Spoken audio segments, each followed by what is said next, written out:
Well, so to start with the day today, we have our guest speaker.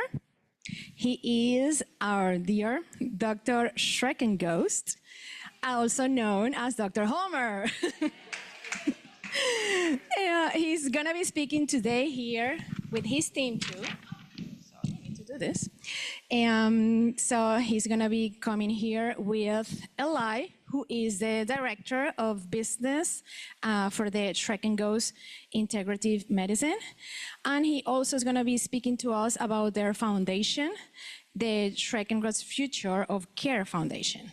And we're also going to have our dear Lily Schreckengost. She is their beautiful medical assistant, and she's going to be also assisting in the presentation.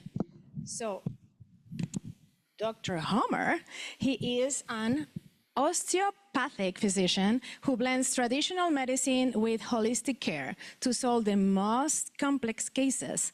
He has been nationally recognized a top integrative medicine physician. His holistic approach leaves no stone unturned as he digs deeper with testing to find the real cause of patient symptoms, including, but not limited to, hormone disorders, chronic infections, and nutritional deficiencies. So please help me welcome Dr. Schreckengost. Thank you.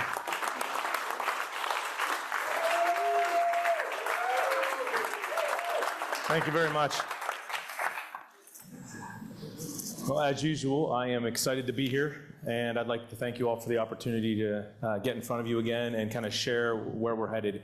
I thought this was a very great time for our practice and our family to kind of share how things have changed over the last year and where we're heading into the future, which I think you all be excited about, and many of you are part of it, so I get to kind of update you in person versus sitting in the patient room talking to you about it. So, and again, I got Eli and Lily here to help me. I'm going to start with talking a little bit about our newest endeavor, which is the Schreckengost Future of Care Foundation. This process dates way back into the early 2000s when I started my practice in Pennsylvania with just my wife and I, and these guys being just little tykes. And my wife and I really felt like there was a mission that we wanted to have with our practice, and I really felt like I wanted to run a practice that was donation-based, so it opened up to every patient, not just patients who could afford to come to me. And that was a debate that we had, and we really felt like we never had the opportunity to do that through that practice. And then when I moved here in 2016, obviously there were transitions and we still couldn't put that into place. So Eli, probably a year ago now, 6 months before the foundation was started, approached me and said, "Dad, I really feel like, you know, your mission of what you told me back in the day is something we should think about. There's nothing more heartbreaking than when a patient calls and they talk to you about your services and how you can help them, and then they look at you and go, yeah, I can't afford to do that, and they walk away. And as a provider, to me, that's the worst case scenario. So we always try to do our best to help those folks still get the care they need, but really it wasn't accomplishing the larger mission that we wanted to obtain. So I said to Eli when he said, let's do it, I said, I think we probably need another 6 months or so to kind of get to where we need to in the practice growth before we kind of jump into this. And then miraculously, by the grace of God, this lady shows up in our practice a few weeks earlier, loves what's going on there, and she walks in one day and goes, Dr. Homer, I'd really like to help this practice change and do, not that you're doing anything differently, but I just want to help it in a different way. And I said, well, expound on that. Tell me, what do you mean? She goes, well, I want to help other people, and I think this might be the vehicle to do that. And I've been just trying to get guidance on that, and I know that's where it's supposed to be. And I said, hold that thought. I need to talk to Eli. And I said, Eli, I think we're here. I think this might be the moment that we want to pull the trigger and do this foundation and really help those who are less fortunate and can't afford this kind of care. So, yeah. So the blessing being that this lady was willing to make a very large donation to the foundation to start it. We've put our community members on the board as well as our family members. And it started in January with just the founding aspects of that in developing a 501c3 that is for tax deductions, and getting the board set up, getting all the legal things taken care of that come along with that, which is a large endeavor. And I'm going to turn that over to Eli to handle it from there, because he has been the guy that has now been the stronghold of taking that to the whole next level, and kind of share our vision of where we want to go. Yeah, absolutely. So I'm chairman and CEO of this foundation, and from the beginning, like Dr. Schreckengost said, it's about helping people, and that's where it came from for us. It's heartbreaking to see people come to you and get answers on what they need and how to make their life better and extend their life and all those things, and then be able to say, yeah, I can't do that. So based on that mission, our mission is to provide integrative and personalized healthcare to those who normally cannot access it and those who need it most. So basically with our foundation, the way we've set this up is, obviously we need donors, we need supporters, but we help patients who come to us and are in that situation, and we ask them to fill out an application, which our board reviews and we go over.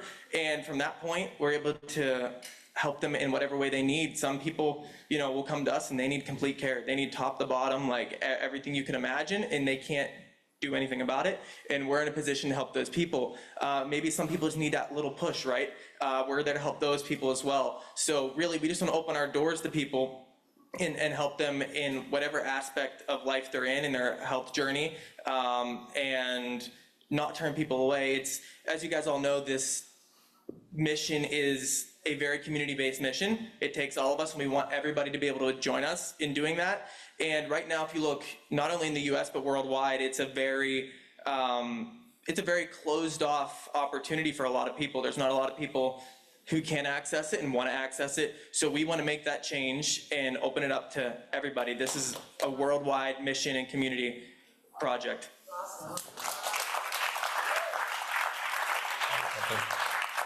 Yeah, I think one of the greatest things about this foundation is that it's not just for folks here in Phoenix. It's for anybody. It's open to the world. It's open to folks in other states. Anybody can apply to get assistance from the foundation, and it doesn't necessarily have to come through our practice. So someone I'll give you an example, in the state of Ohio, and they've been seeing an integrative or natural doc, and they have a treatment plan, but they can't accomplish that or obtain it. That's a patient who can apply to the foundation and submit that data, and then that can be forwarded over to their provider. The cost and those things can be paid by the foundation to them. So it's a direct payment to the providers outside of not just here. It can be anywhere. So I think that's the intriguing part about the whole process is that it really is the international, community-wide.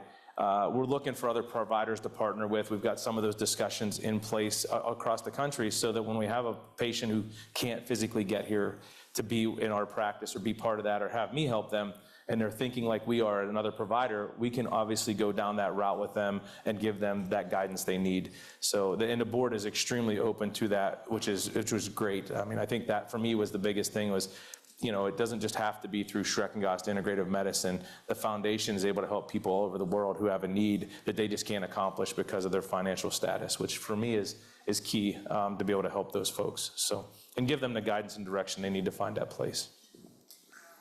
Yeah, and what I'd like to build on that is, traditional 501c3 foundation setups, they vary in how they're set up, and just building off of our board and the group of people we've put together for this, just an amazing group of people. We couldn't ask for a more caring group of people.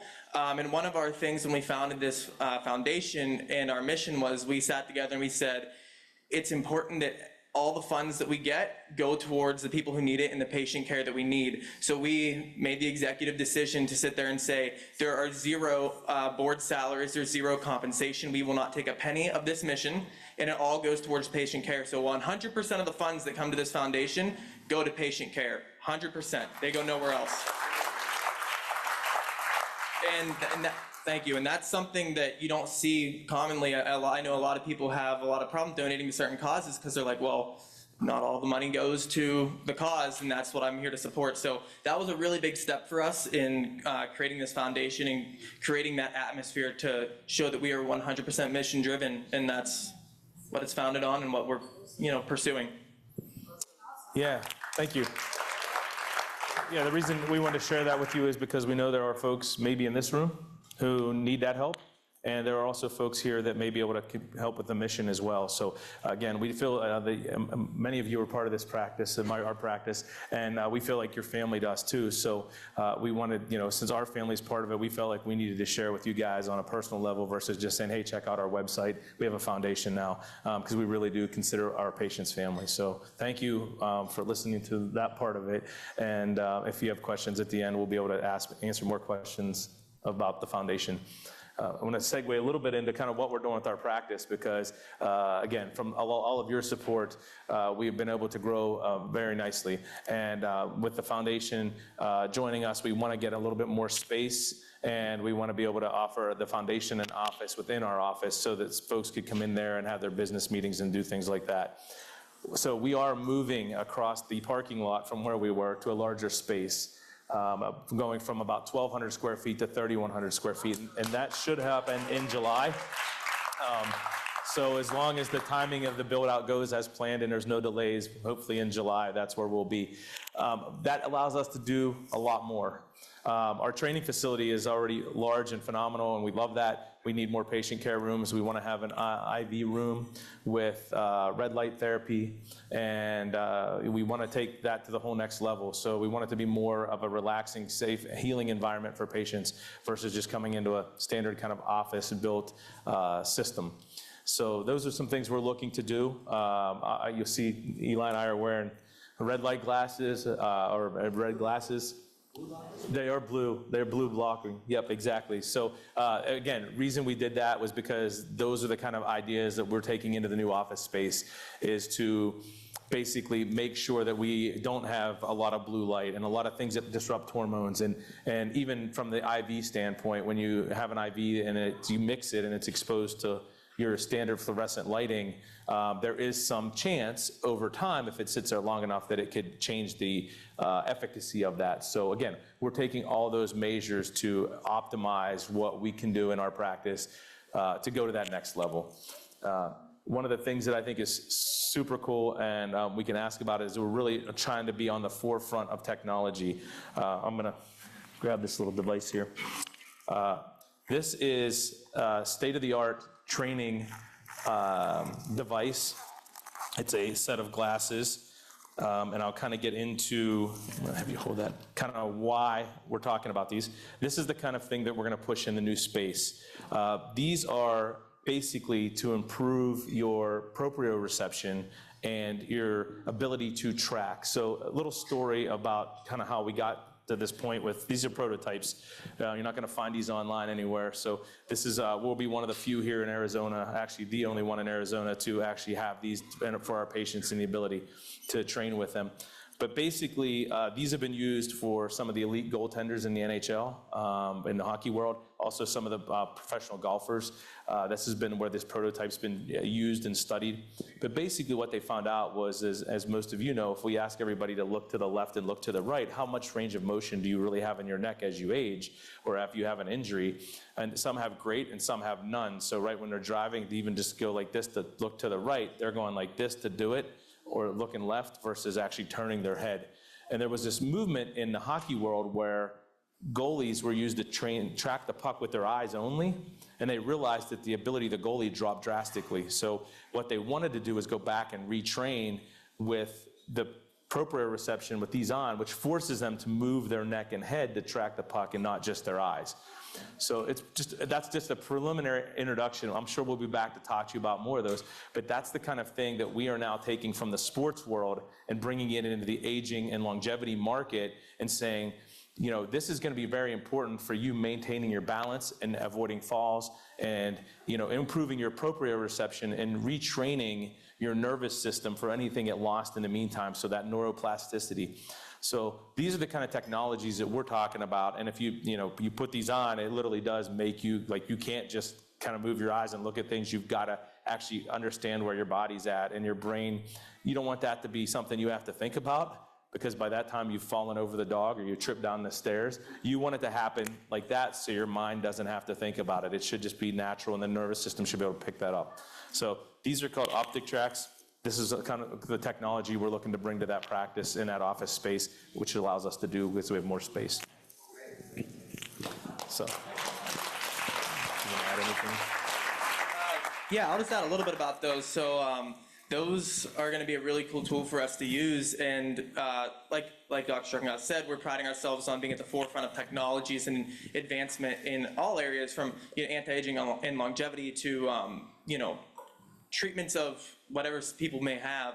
And this device is really cool, and we are going to be one of the only ones, if not the only ones, in the Southwest United States to have these right now. And we're working with certain groups like this to get our hands on this technology that other people aren't able to do. So like these, you're not going to find those anywhere online. You're not going to find, they have no social medias. Matter of fact, this device has been so, it's done so well with athletes and some test groups that the athletes and test groups have said, can you please not share these with the public yet? It's a distinct training advantage for us. It's a distinct, advantage in our healthcare journey and our whatever. So now we're looking to put this into the health and wellness industry, anti-aging and longevity industry, and take it from sports and apply it there. And it's going to be a really, really cool thing to see as this comes along. So we're excited. Yeah, that's why 50% of the goalies in the NHL playoffs right now train with these, and no one knows it. Because obviously it makes them a better goaltender, which carries their team further. So it's a very interesting approach.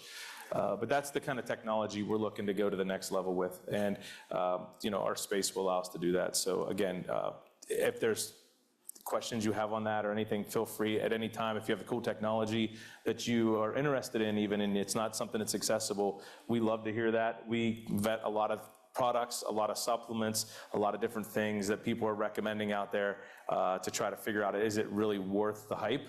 And is it something that's really going to help folks get better and not just another cost to them? So we love digging into those. Between the team we have, that's one of our big goals. And obviously we're going to be scaling our team as we move into this space because, yes, we're a family business, but we're going to be pushing everybody to their max limits as we grow the foundation and we grow the practice and, more patients, more clients. So we'll be looking to, you'll see more faces in the practice and different things as we grow, which will be much needed, but also a slight change for us. But we're very, we want to really focus on keeping that family atmosphere and being them as part of the family, just like we treat our patients. So that shouldn't be much of a hiccup at all.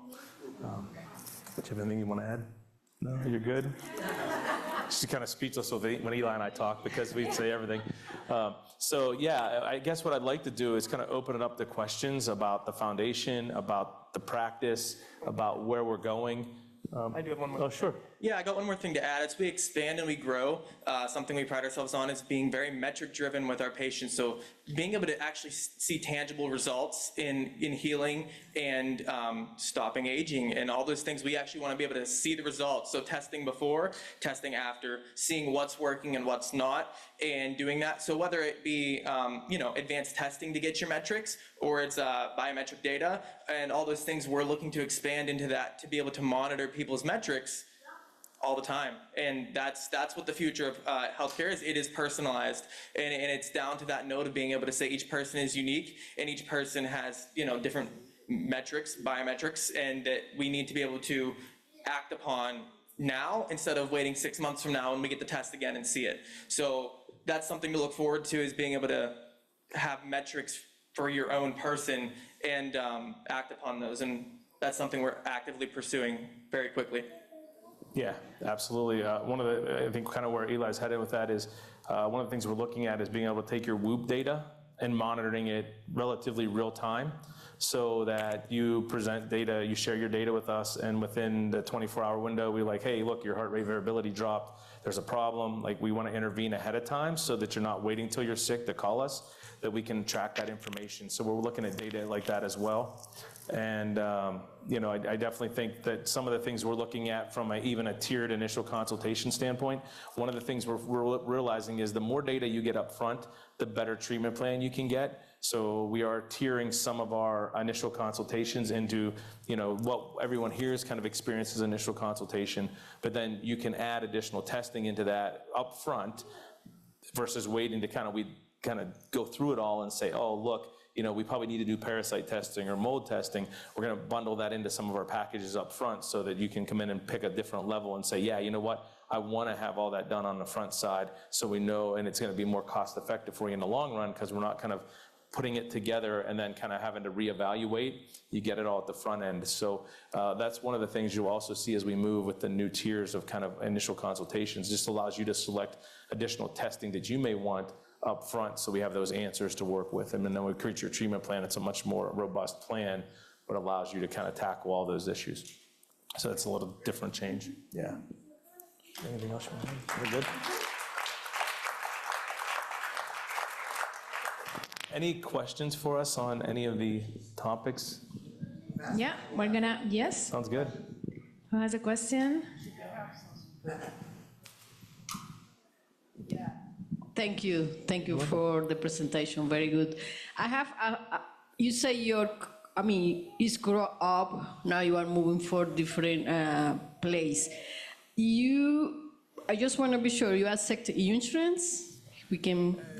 And the other question is, I know you have the glasses, you selling those glasses, because I ask you because I have to be in front of my laptop sometime. I don't know, just want to ask you if he's selling that, how much it is, or Yeah. This is my question. So I'll answer the first one, you can grab the second one. So the first part of that is we do not accept insurance at our practice. That's where the foundation comes in and is helpful because, the cost can be pretty substantial when you're paying out of pocket. And if you already have insurance, then, how much can you afford to put out of their pocket? So that's the obstacle we've run into across the board, but we do maintain a cash-based practice. So we do an initial consultation fee, and then we do a monthly fee thereafter to be part of the practice. A lot of the labs we order, initially the upfront labs, go through your insurance if you do have it.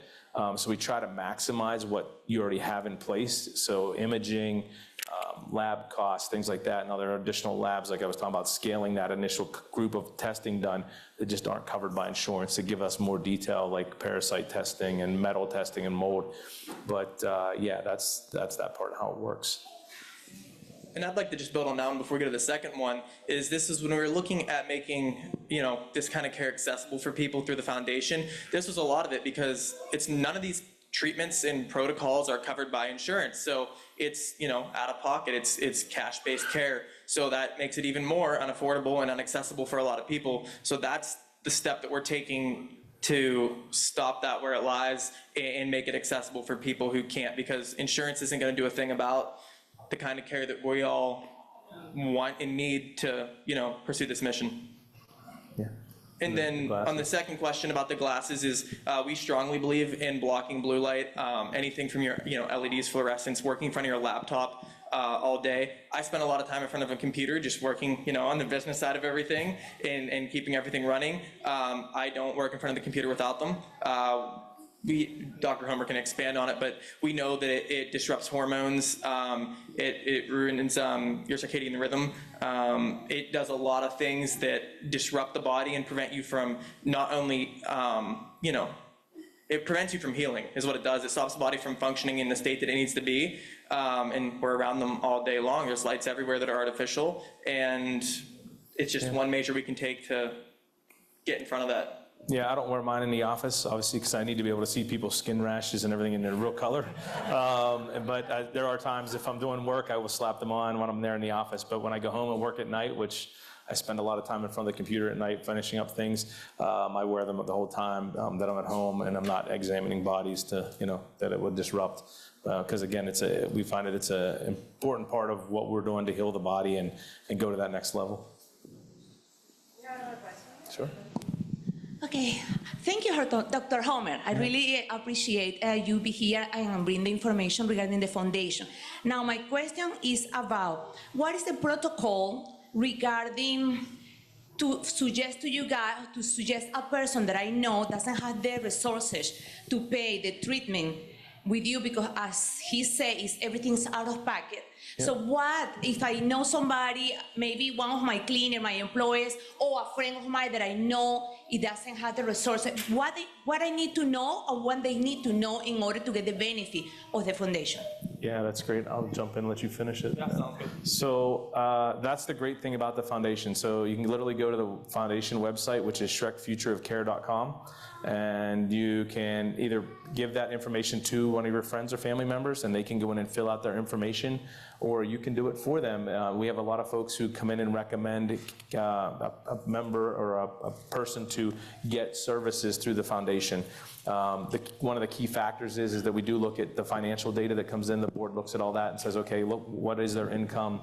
What are they doing? What kind of needs do they have?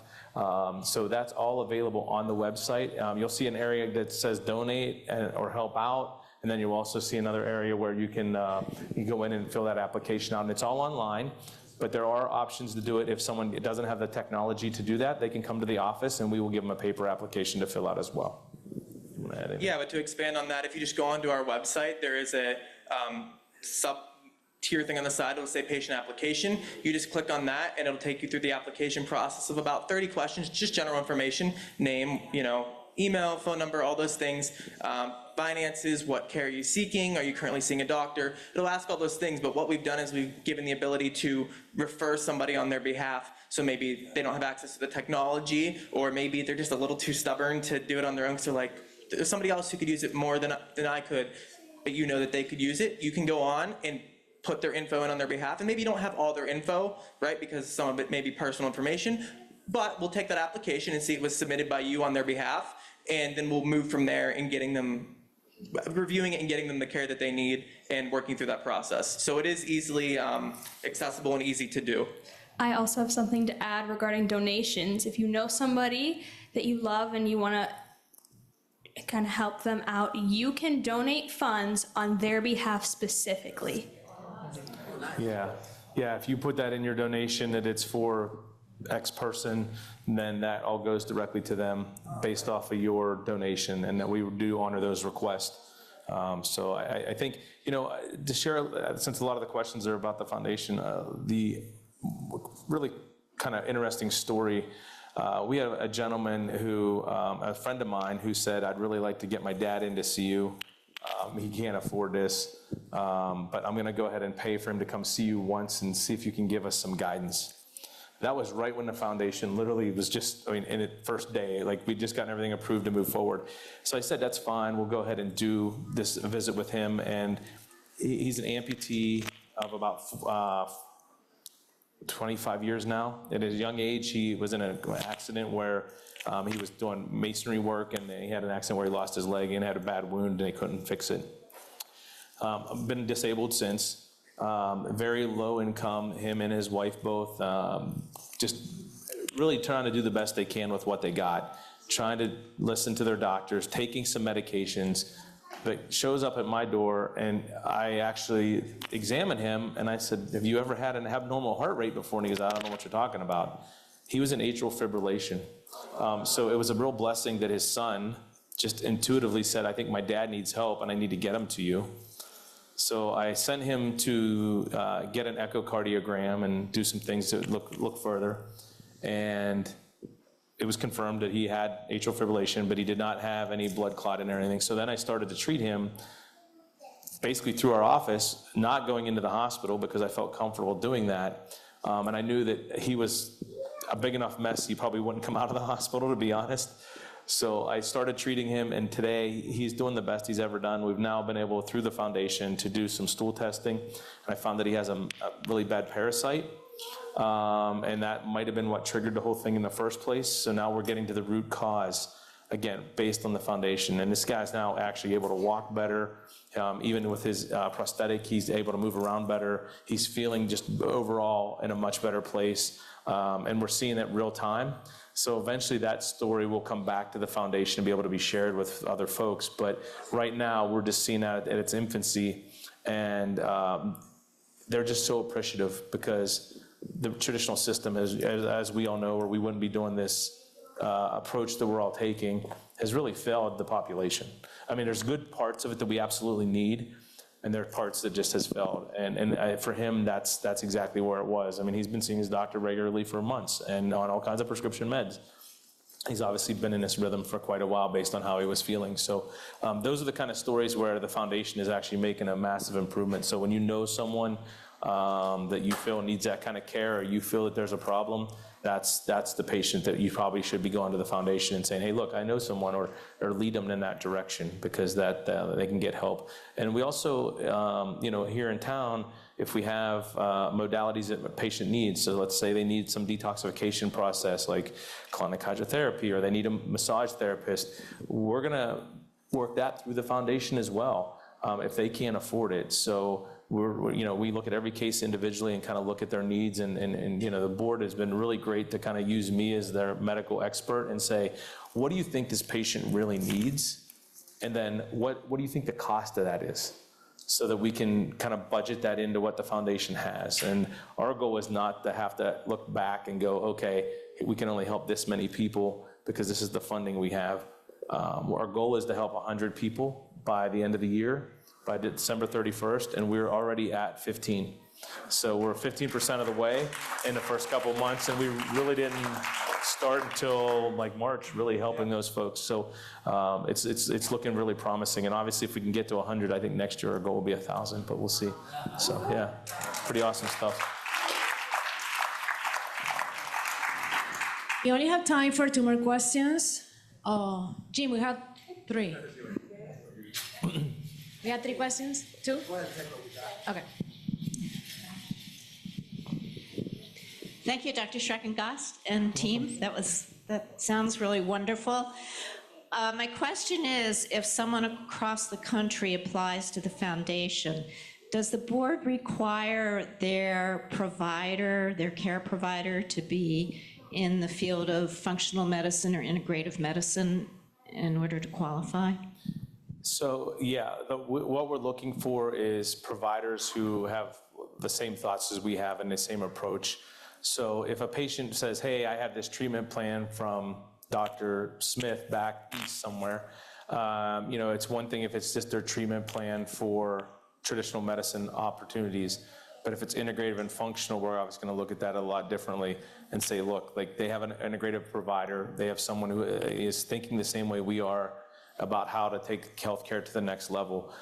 So that does play a role. If someone let's say someone from Florida does not have a provider, but their family member knows this is the route they need to go, or really feels that they're motivated there, then what happens is that if they don't have any kind of info from their provider, then we recommend at the board, if they feel that they have a need and it sounds reasonable, to get them an initial consultation via telemedicine with us. Now, hopefully someday the foundation will grow enough that we can actually fly that patient to us and put them up here and take care of them. We're obviously not there yet, but we can do the telemed to get them started and then figure out what they need and then get them a provider in their area if it's something that we can't do remotely, which obviously if they needed IV therapies or things that we couldn't do remotely, we'd have to find someone in their area, but that's the approach we're taking.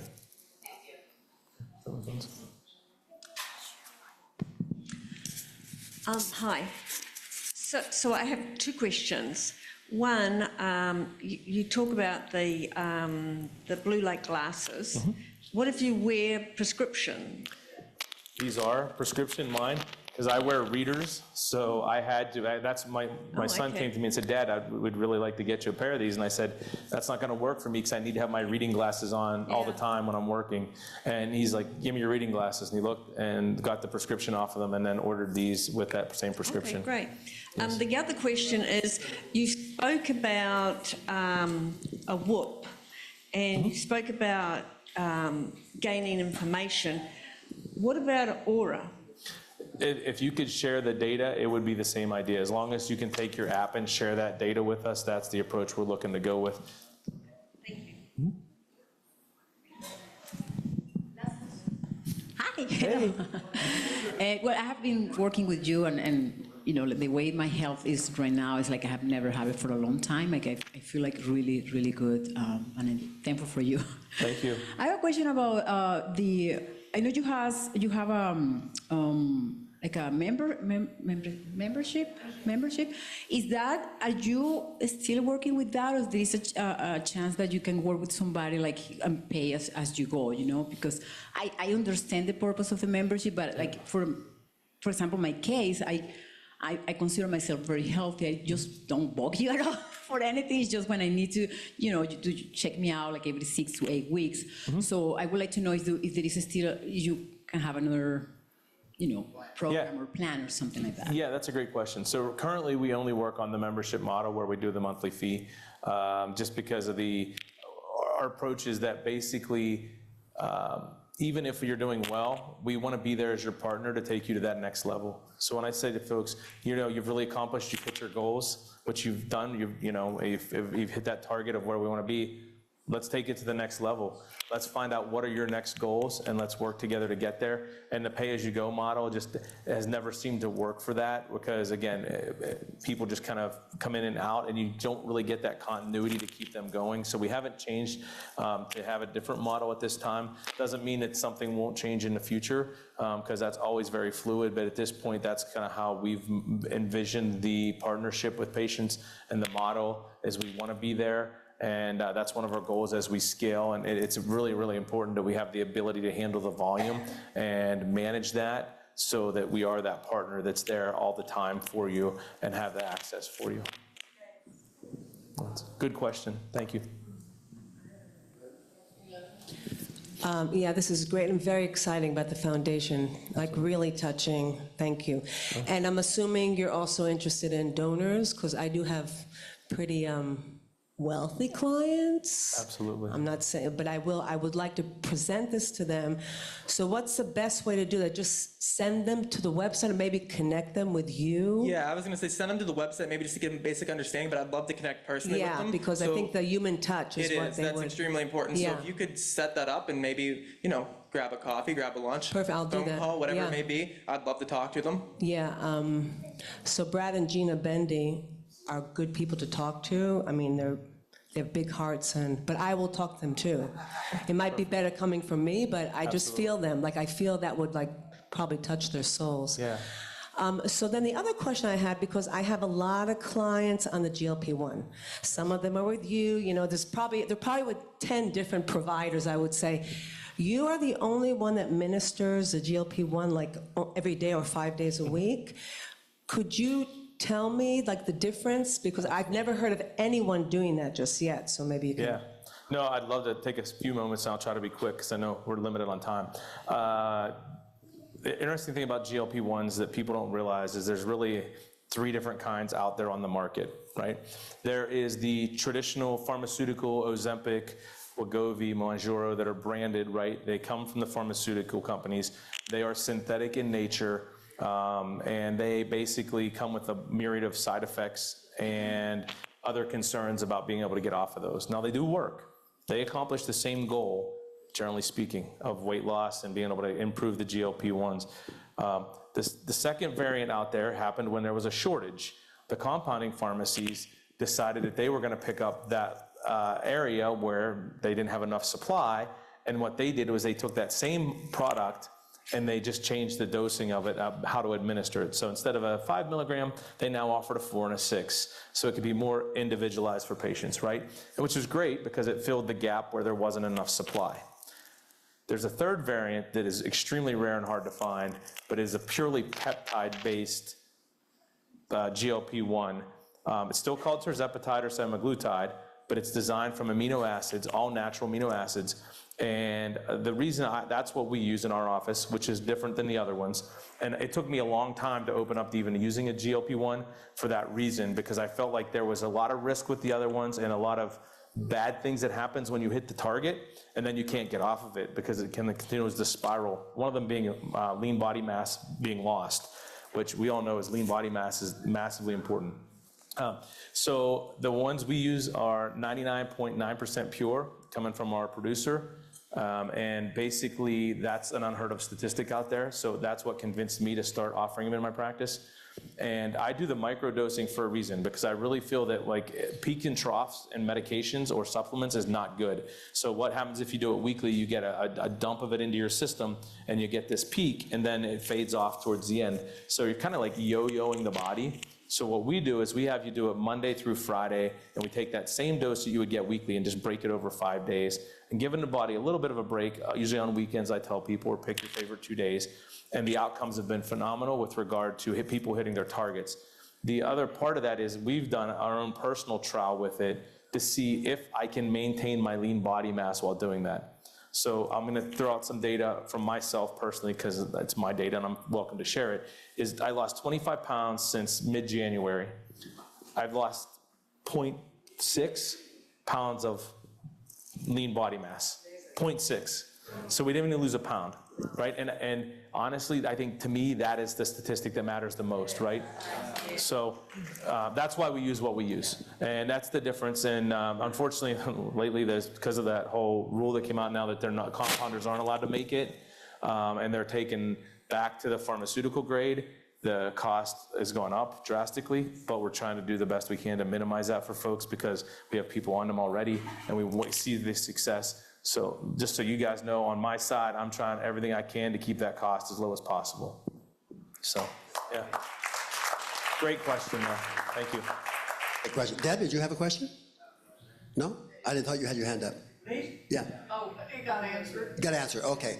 Wow. Well, thank you so much. Yeah. Thanks. Fantastic. I want to. I have a couple of things. First of all, I love how you work this way. How you just expressed that you're always evaluating the any side effects of anything you would give any of us, and weighing the benefits versus the risk, et cetera. You do that very carefully. I love that.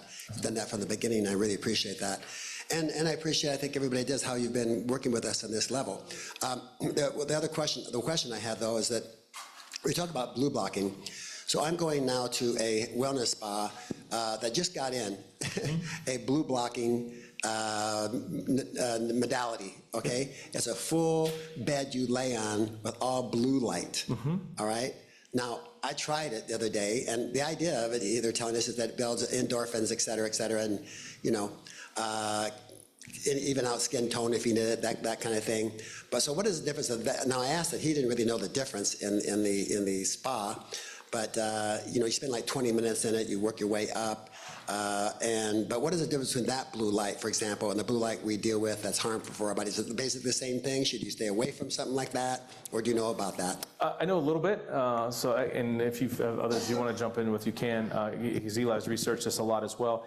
So going back to 2008, I'm sure Dr. Mercola is a name that many of you guys know about. He had tanning beds that eventually became a whole lawsuit for him because they made blue light and red light tanning beds. I bought one of those early on. They were very, very effective.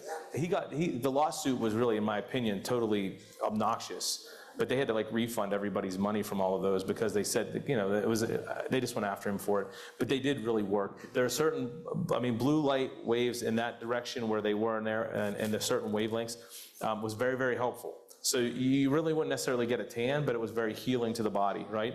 But going through the eyes, different story. So in that bed, I had actually, it came with, because he was way ahead of the game on this whole red light, blue light thing, was they had blockers that you wore over your eyes. And it was a complete set that just, there was no light that could get into your eye, because that's really the biggest area where it's going to disrupt things. So there are components to that are very healthy for the body.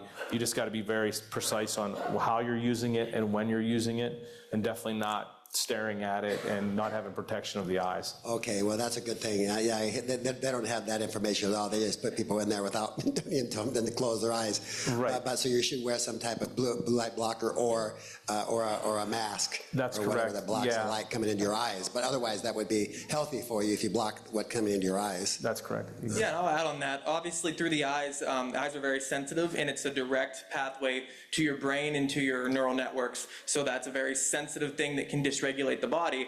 When it comes to blue lights, though, especially off of devices, that blue light is very dangerous for the eyes and for the regulatory system. Coming out of those devices, the way that they make devices are absolutely terrible. You can put up for debate whether it's intentional or not. There's lots of things out there about it, but when you're talking about modalities that have it, Hopefully, they're using the wavelengths that are not as dangerous and do have healthy benefits. If you want to take precautionary measures, I would still use some kind of blue light blocking things for your eyes just because they're so sensitive. Just to be safe, yeah. Just to be safe, I would. But yeah, there is a difference between like coming off of screens and coming from something like that. But always protect your eyes because it is the direct source to your brain and neural networks.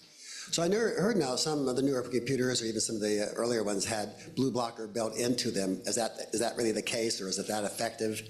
I'm not aware. I mean, it would make sense that someone was thinking that and did it, but I'm not aware of that. I'd heard this, but I didn't know how real that was. Yeah. So you're still doing the membership, I understand. Correct. And so the membership, for clarity purposes, for me, you're paying that membership monthly, and then whether you have a condition or not, you can consult with you monthly just to keep up to date with that. That's part of what that membership does, along with giving you benefits, other benefits. Is that correct? That's correct. Yeah. So the biggest thing is just being able to contact us, right? It gives you the ability to text, email, call, and access us anytime that you need us. And again, I challenge folks to say, because that happens a lot, we get people better, and they go through their monthly plan, and they're doing great, and then at some point they're like, well, I'm doing good. Like, I don't really need Dr. Homer all the time. I always say, challenge me on that. Come in, let's take you to the next level. Let's take everything that you're doing physically and let's look at it. Let's look at your Whoop data. Let's talk about your diet and fine tune it even more. It's one thing to heal conditions. It's another thing to prevent and go to that next level. And I think even just having like a discussion like this with a patient is huge, right? Where you talk about blue light, we talk about things that maybe you've heard about and you read online and you want to know more details. That's the optimal place for me because that means that I'm maximizing your health at the top level. So it's a different approach than just like a traditional, I always say we're a modified concierge model, because concierge doctors are typically just primary care docs who are basically working on a membership fee. Very few of them have the ability to do integrative and functional medicine. So when you put that into that, we are like a modified concierge model. Yeah. And just something to add on that is, as we push towards this new time in personalized healthcare medicine, right?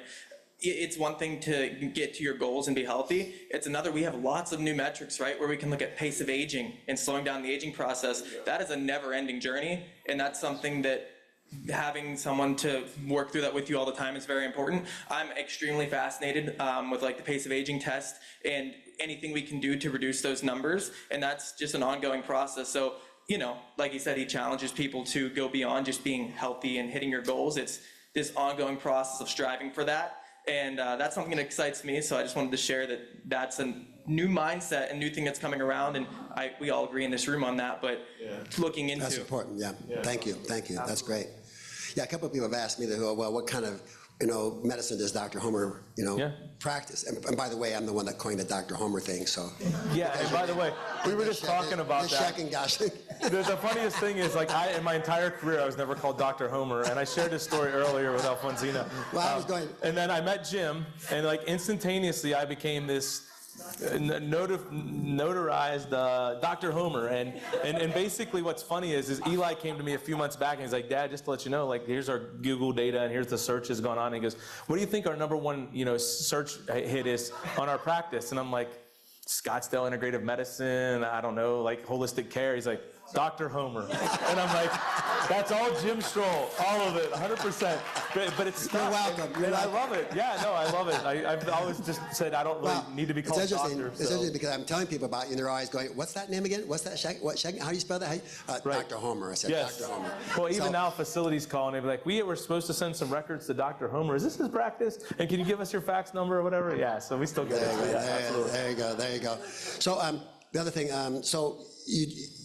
if you have insurance, okay, from my experience with you, you can get most of your blood work covered. Isn't that correct? That's so correct. People should. I think you might have mentioned that, but I wanted to be clear that people know that, which is quite an expense in itself. It is. So if you have insurance, you can get the blood work. It can be a couple $1,000s to do some of that basic blood, like the initial consultation blood work we do. If you're paying out of pocket, like $2,000 to $2,500.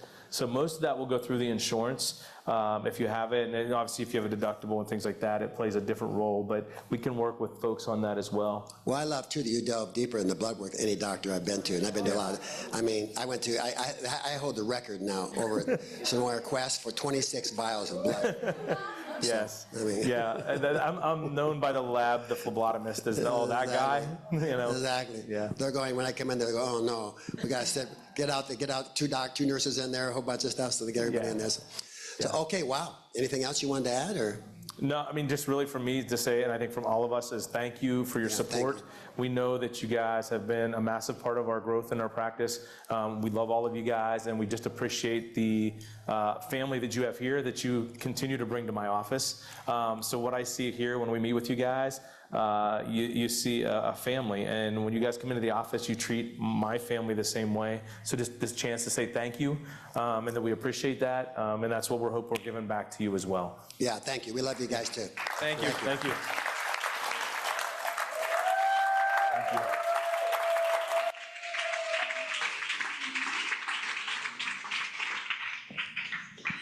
Thank you, Dr. Homer.